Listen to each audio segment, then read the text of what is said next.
We're Smooth 98.1 FM. Good morning and welcome to Business Express. I've been joined this morning by a special guest, Vctoria Njimanze, Senior Fund Analyst, Afrinvest Asset Management. Good morning to you, Vctoria. Good morning, and thank you for having me. All right, so before we get into it, we'd just like to remind the listener they can be part of this conversation as we get along on 0809 444 0981 will be where we like to read the WhatsApp messages. And then also you can raise down to a YouTube channel. We're streaming live this Business Express. Just go over there, youtube.com/smooth 981 FM Lagos. Subscribe, leave a comment there. I will take them as we go along. So for just starters, we understand that we got March inflation figures for Nigeria yesterday. Year on year, Nigeria's inflation rate was at 33.2% for the month of March 2024, according to the latest data from the National Bureau of Statistics, NBS. The figure was 31.7% in February. Food inflation. Year-on-year, food inflation rose to 40% in March from 37.9% in February. So our guest Vctoria would help us make meaning of all of this figure, crunching them for us. So Vctoria, let's get into what is the cause of the continuous rise in inflation in Nigeria? Right, thank you. So like you mentioned, we've continued to see inflation rise. And inflation continues to print higher, reflecting continued price pressure on both the food and core inflation sub-basket. So it's just reflecting food prices that are now high, and this is largely due to local supply shortage resulting from prolonged insecurity, large-scale sabotage, negative pass-through of high energy goods prices on logistic costs, as well as the case for imported inflation. And we need to fix all of these imbalances, for example, the deficit in critical infrastructure, to be able to address inflation. So case in points would be a case for food security and transportation. So until we're able to do that, we might have to continue to see continuous rise in inflation. So Vctoria, eyes on the figure for us. That's looking at 40% again, that's against 37.9%, and the one also of where 33.2% as against 31.7%. Help the common man, common man like me and those on the street. What does it mean for us? Okay, so let's use a simple analogy. And let's throw in the common woman also before they say we're left out. So for balance. Okay, all right. So now let's use money, real money, right? So yes. We'll try to make it as realistic as possible so everybody can follow through. So if you have kept, say, 1 million naira in your bank account by this time last year, right? So inflation is year-on-year business. You've kept it in your bank, it's running at 0% in the last year. That money would be worth about 670,000 naira now in real terms, signifying that loss of purchasing power of around 330k. So basically, it means that your 1 million is worth 670,000 in terms of goods and services that it can buy compared to a year ago. However, imagine if you have invested that money, even if it's at 15% per annum, the loss in your purchasing power would now be reduced by 150,000. So that's why for us, the focus should be on how to reduce the impact of inflation on your savings by never leaving your money idle, even if the potential return will not completely compensate for that high inflation. Thank you very much. So we've looked at the issue as it relates to the common man now. For the man who is a core entrepreneur who likes to invest, what does this mean for him and her, probably? Okay, so for savvy investors, both for foreign and domestic investors, it just means that there are high demand for high return is sort of aligning with what the CBN is currently doing. So far, we have seen MPC raise interest rate twice this year, 400 at the first meeting and then 200 at the next meeting, all in a bid to rein in inflation and of course, to encourage more investors to invest in Naira assets, right? So seeing that increase from around 18.75 as at December last year up to around 24.75% that we had at the last meeting in March, we have seen that improvement in transmission mechanism. So we have seen rates not just go up in MPR, but it's now reflective on the instrument that people can now buy.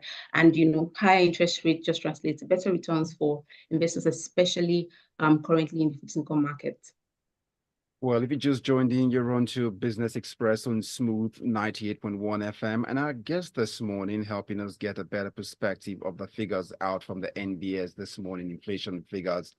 We're seeking high returns as Nigeria's inflation rises is what it's all about.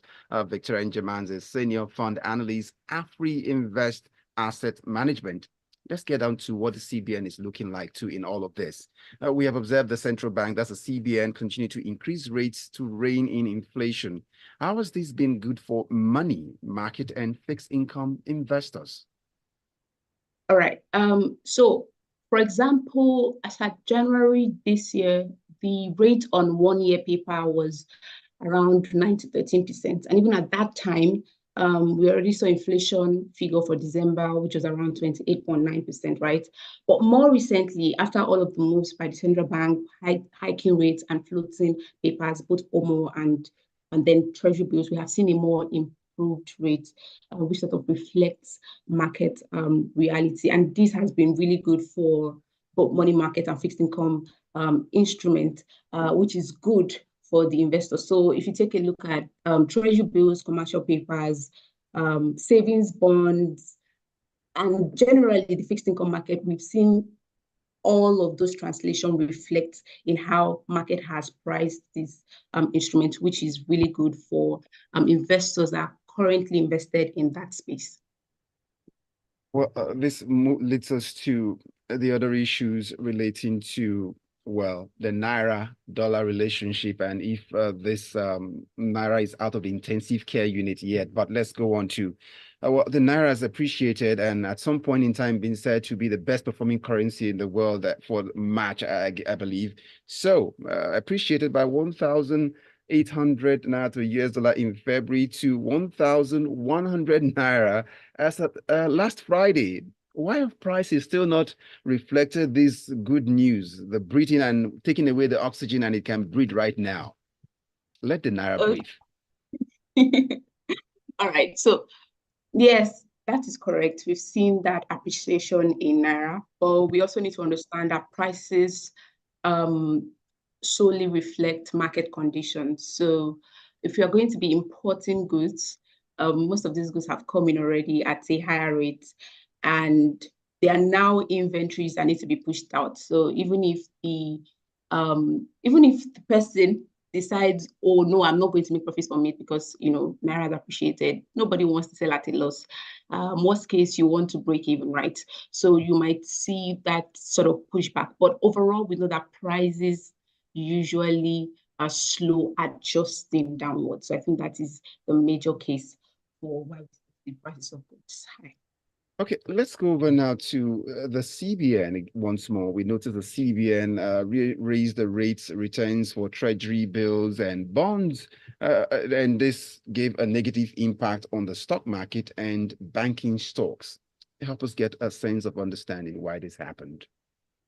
Okay, so for the equities markets, for the stock market, we've seen cherry picking, right, based on full year 2023 earnings, but the improvement that we have seen in the fixed income yield is strengthening the case for rotation out of equities, right? And of course, we've seen dividend yields are sort of underwhelming, I mean, right? So this sort of provided a case for rotation out of equities. And I think for the banks now, speaking more specifically to the bank, I think the performance of the banks will moderate as we go forward, right, in the second half of the year, given the appreciation that we have seen in the naira. So if this appreciation is sustained, it means instead of FS gains, we may see FS losses based on mark-to-market.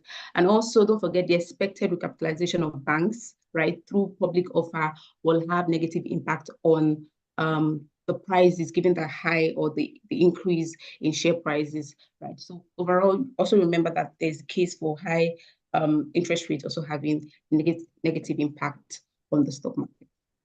It is still Business Express on Smooth 98.1 FM. If you just joined in, you're back to Mr. What you just met was left on the table for you this morning. Topic seeking higher returns as Nigeria's inflation rises. That's according to the NBS figures released just yesterday. So our guest, Victoria Njimanze, is helping us get crunch the figures down for us. So that's what it is. Get your thoughts across. We'll be picking them up shortly on 0809 444 0981 WhatsApp messages only. So got a couple of more messages to clear the tray questions, and the tray is empty for Tuesday, Victoria. So let's get on to landing on on the point you made relating to what the CBN raising the returns on treasury bills and the impact it has got. So would you still recommend banking stocks to a savvy investor who's asking for your opinion? The stock market is really a long-term game. So even if investors want to pick stocks in that market, of course they can. Of course, you don't expect profits to be as high as we saw last year, given the difficulties in the condition of the economy, mark-to-market losses and all. But if it's a long-term play for the investor, then you can definitely pick some stocks, right? But for now, I think the main game, right, for most people that are trying to enjoy the high yields that we have now will be focusing on the fixed income market, because the yields we are seeing currently are really high and we don't expect them to stay sustained at this level. Seeing an NTBO for the long end, like 364 days, rates at around say 21%, 21%, which is effectively giving you a yield of around 26%, is not something that we expect to be sustained for long, right? Not just for the treasury bills markets, for the bonds market also, even savings bond for this month, the 2 and 3 year tenure closed at 16 and 17%. These are record levels that we have not seen. And imagine if you're invested in it, right? Even if the interest rate comes down, you are going to enjoy that yield till you close. So it's a case for fixed income market, but of course, one can also leg it into the stock markets, to just help balance your portfolio. Well, it's sounding like buy now, gain later is what I hear from Victoria and Njimanze, but let's go on. So aside from that, what other sectors would you suggest around you can see you would direct people, say, go in there? Okay, so remember, mentioned that, of course, stock markets will not see as much gain as we did see last year, but right now, if I would want to pick a sector in the stock market, it might probably be oil and gas. And that is largely because of what is happening. Globally, we've seen geopolitical tensions, which sort of supports the case for oil. And OPEC is also doing a lot in its power to keep oil prices within band, right? So that is sort of a support for that sector. So if anything, it would be just to take a look at some good names in that sector. But still, I'm a fan of fixed income space at this time. Just take advantage of the higher yields. So the tray is clear. We've got messages here. So let's see what the messages are then before we say goodbye to you, Victoria. So I've got Tayo with a message, and he says, the exchange rate is stabilizing, but inflation is floating like a butterfly. And Tayo failed to add, sting like a bee. Respect to Muhammad Ali here, but then it goes on. CBN have a lot of work to do. That's all Tayo had to say relating to what you said this morning. Final Oluburuko's thought is what I'm looking at this morning. He says, I believe strongly that if the government reduces the customs duty rates and more diesel supply from the Dangote Plus and CNG buses, compressed natural gases buses from government, real inflation will be forced down and the naira will firm up more against the dollar. Fine Oluburuko's thoughts. Victoria, what say you? Okay, so for us, we believe that inflation is actually going to be sticky for most part of the year. And don't forget, for example, case in point would be electricity, right? The newly implemented tariffs. We have not seen that reflect in March, right? We might see it reflect for other months, right? So you have to remember that it's a pass-through effect. There are other things that are coming up. It's not just now. So for example, the case you pointed out for exchange rates, you mentioned Friday, right? Inflation figure we're looking at are for March, right? So you will not see it reflect, but over time, we expect sort of a moderation, but overall, we expect that inflation will be sticky for most part of the year. And one more message in before we say it, final goodbye. So I've got Gilbert Musa from Festac. He says, expect history here, but it goes on. On the rising inflation, let's go back to 1988. I told you. It says, when inflation was obvious in our economy, legacy infrastructure like the PACN and railway was like a nosedive. What measures were taken to turn or change this trend? It's just a question, if you can get that for us in 30 seconds. Okay, so like I mentioned, for us to tackle the case of inflation, we have to take care of the causes, right? Which ties to the first question you asked me, right? So we have to make sure that we take care of critical infrastructures to be able to address this problem. And for us, one of the biggest ones will be food security, and then food transportation. So once we're able to handle these correctly, then we'll definitely see inflation trend down in near terms. We can hold you much longer than we should right now. We know it's Tuesday and it's said to be one of the most productive days of the week. So we say thank you to Vctoria Njimanze, Senior Fund Analyst, Afrinvest Asset Management, for your time. Have a great Tuesday, productive one. Thank you. Bye.